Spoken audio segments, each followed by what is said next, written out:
Hi guys, so today I'm going to show you how I made this reversible satin bonnet and so ruffle ones.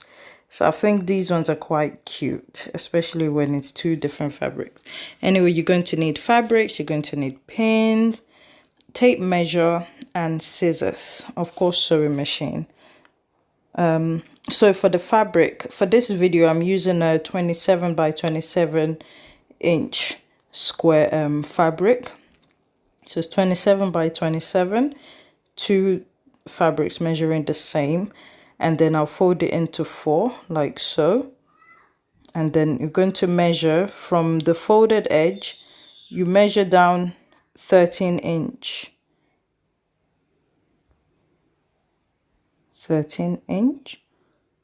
I'm just using a pin to mark my points because it's a slippery fabric, and plus I can't find my chalk, so I think the pin would do a great job. So you're measuring it round like you're doing like a quarter circle. So just take your time, pin. You don't have to pin it, you can use a chalk to trace the line, but I'm just using a pin because I can't find my chalk, and also my fabric is slippery.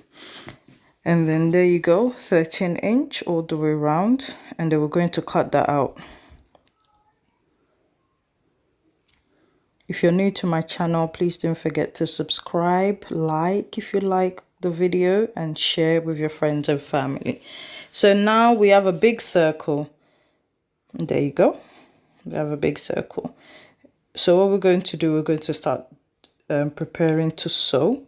So we turn the fabric facing, right sides facing each other, and we're going to pin it down and get it ready for the sewing machine. Right, when you're pinning this, make sure you leave a gap for you to turn the fabric the right side out once you finish sewing. So leave a gap. It doesn't have to be that big, just enough to turn the fabric right side out. And if you have any excess fabric after sewing, just trim it off, and there's the gap. So I'm just going to trim off any excess fabric, but don't trim off the excess fabric from where the gap is. Just trim off any other excess fabric. So turn it right side out, and we're going to iron. When you're ironing, make sure the seam, like that's the most important part, is that you roll in this so that the bottom bit is not peeking through. Now we're going to measuring 1 1/4 inch from the edge of the fabric all the way around as we're going to sew it.